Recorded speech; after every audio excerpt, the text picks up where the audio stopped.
Une morale de nonchalance jusqu'à l'insolence. Avez-vous bien dormi demanda-t-il par faveur, en formalité d'usage, en remettant l'étui autour de son épaisse épée d'abeille. Corps glorieux de garderie en grande campagne d'été, dans la chiffonnière ornementée et peu usée de laquelle se pendait un brin de brise encore frais au goût, la vache qui rôde en ronde et le coq qui crie au lait de chèvre sur l'étagère, une liqueur de cerises à demi avalée, à demi entachée de brins de mie de pain d'avoine épaisse, pour t'endormir. Trop plein pour la réveil, et midi disparaissait par la présence inquiétante de quelques écureuils insoupçonnés depuis le printemps de l'année dernière. Le jour de victoire de la garderie sur le grand rio de chariot aux charnières de moisson habituelles, où un oie et un canard de rançon fussent disparus de vue, alors que personne n'estimait un festin de cette taille, et les seigneurs se furent absentés des chants pour la ville de Charonne sur Versailles en Sounois pour la cérémonie d'été. La dame à licorne n'a pas bougé, n'a pas répondu comme d'habitude et tourné le dos vers le miroir, duquel a été pendue une écharpe en dentelle abondante, à soie blanche au coquelicot rouge, et des taches de vin et de cognac du soir. Et elle les a rhabillés en léger mouvement qui n'a pas manqué d'exciter de nouveau la venue de nouvelles patrouilles où, versant des averses et des vents qui gonflaient les voiles en fin chevelure, dansant sur les étagères et mangeant des mie d'avoine et buvant des miels des âpres abeilles d'abeilles. Toute quiète, et il est soudain parti. Et les esprits se sont revenus, et l'écureuil a achevé de l'affaire au milieu et quitta. Et le miroir s'en reformait de nouveau sur la garde-robe, et les coquelicots se sont tournés en ronde rouge, et le vin est versé et ben est achevé. Et la seigneurie et la garderie se sont priés de ne plus jamais revoir. Le peur sacré était de retour jusqu'au lendemain au moins cet été. Cela faisait danser, cela faisait chanter et jouer le clavecin, et cela se tournait, cela se répétait et aimait cela que cela aime ceci que cela dansait de toute seule. Aucune autre vœu et parole que cela danse une énième fois et finisse.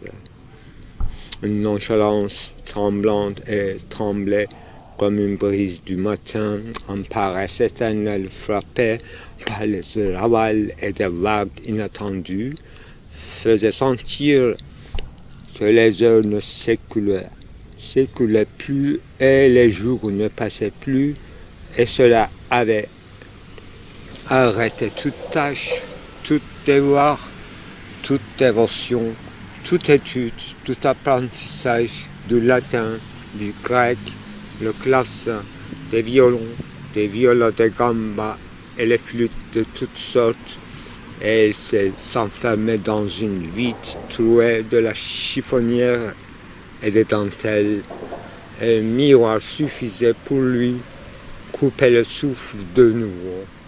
Cela ne se rappelait plus de son nom, ni de son nom de famille, ni que s'il avait une femme et les enfants, et leurs âges, sexe, invariablement. Elle montrait un désintéressement à tout ce qui l'entourait de loin, et même l'intériorité de lui, pendant qu'il était loin d'elle.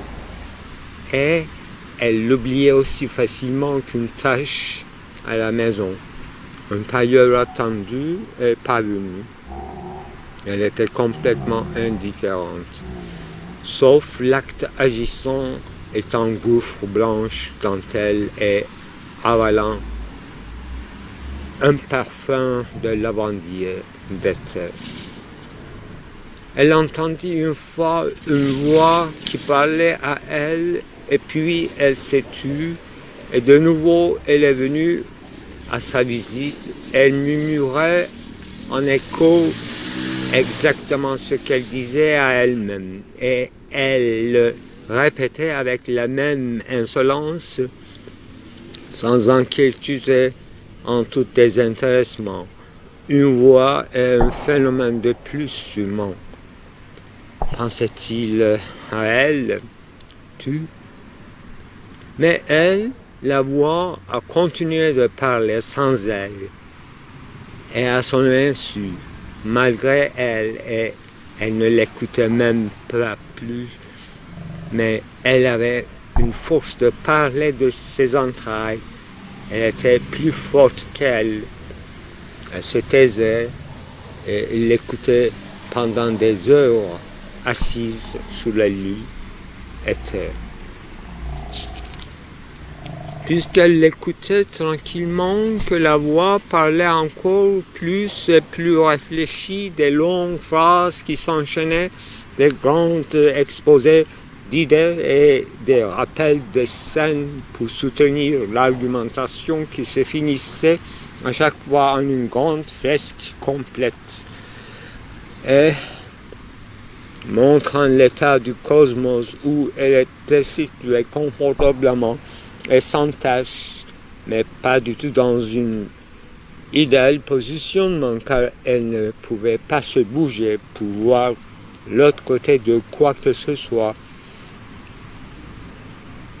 Elle était immobilisée dans son point non idéal, mais stable, alors que tout le reste était instable et en mouvement et accomplissant des tâches dont la finalité est invisible à la première vue, une fois dévoilée et exposée par la voix dans l'idéalité virtuelle de tous les trajets dont on observait qu'une petite portion dans une section chronique se complétait en paroles tranquilles de la paisible voix pendant toute l'été.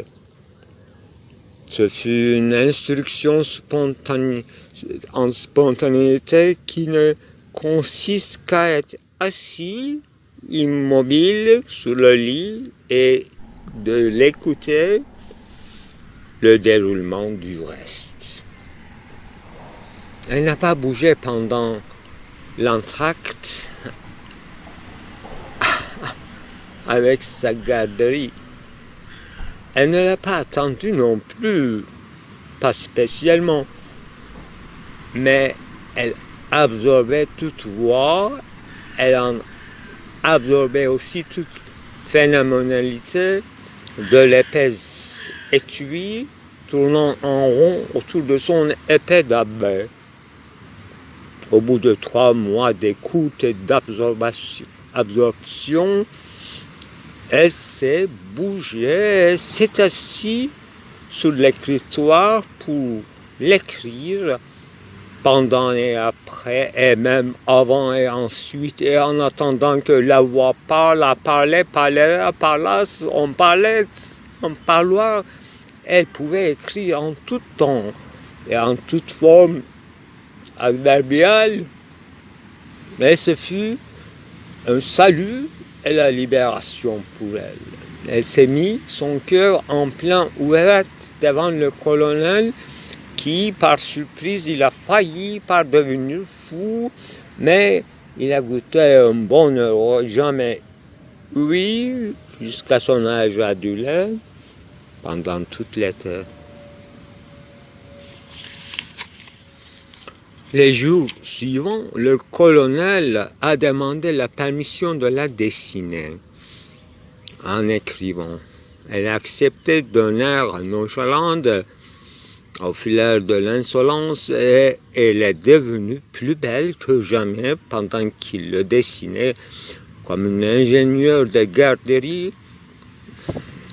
partout, de partout et de partout, et même jusqu'à ses rêves et ses visions cosmologiques. Et ce fut un été à 2 tables en écriteau et en dessin à l'italien. Aux merveilles se maîtrisaient 2 plumes en harmonie en fin d'été.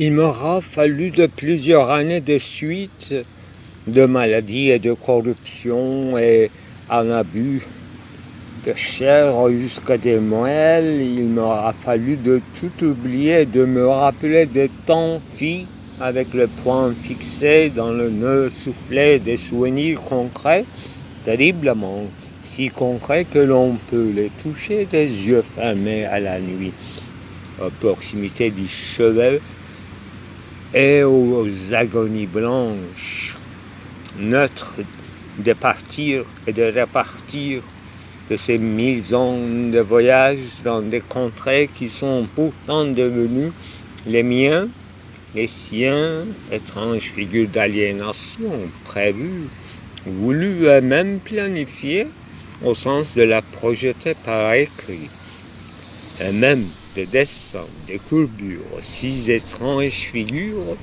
et des figurines dansantes projetées d'abord en sombre ombre dans le théâtre, si mimésis fut vrai, comme un oracle travaillé sous mesure de personnes, ne fonctionnerait quand même pas sous la commande.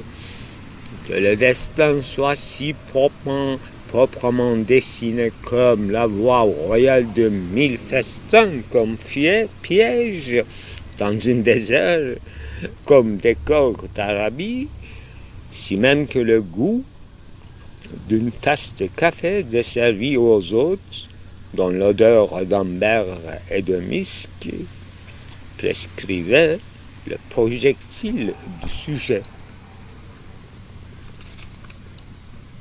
En sachant néfaste, je le suis devenu par modération et par intermittence, sous le réserve comme toujours. Si sauf tomber quelquefois amoureux, jouer sans jouer le meilleure pièce de ta vie, en première et sous les strates d'une seule personne, en excellence tristement belle, si fragile, dans son agressivité retenue et d'une gentillesse réclamée, et vite débarrassée de l'homme amoureux et de manière, si c'est nécessaire, je serai pour plus tard. Et jamais fini n'en finissent sous l'œil d'espèces d'éternité. Et soudain, partait-il, mais non, c'est toi qui as pris l'initiative. Car faible de caractère, l'autre robuste et l'insolence habituellement résistante à l'analyse. Tu dis l'analyse? Quel genre de transfert alors tu te fais subir à l'autre par toi, l'imaginaire contaminante dont le remède est créé en langue ou en matériaux étrangers? Loin soit le lieu de travail, ton cabinet ensoleillé, l'autre sombre rez-de-chaussée, et un intervalle nécessaire pour les apes et dents, si bien équipées des œuvres d'art fantastiques venant anachroniquement de toutes les époques et de toutes les ethnies, car l'individu aura dû atteindre pour que l'amour sans passion commence, comme la paix et la lumière tempérée ou tamisée Si pittoresque qu'elle soit, tu es belle sous les autres soleils, ma belle. Et je te l'envoie à volontiers. Et que tu m'enverrais mes athlètes, mes chaussettes et mes baskets à l'échange pour me souhaiter de bonnes chances.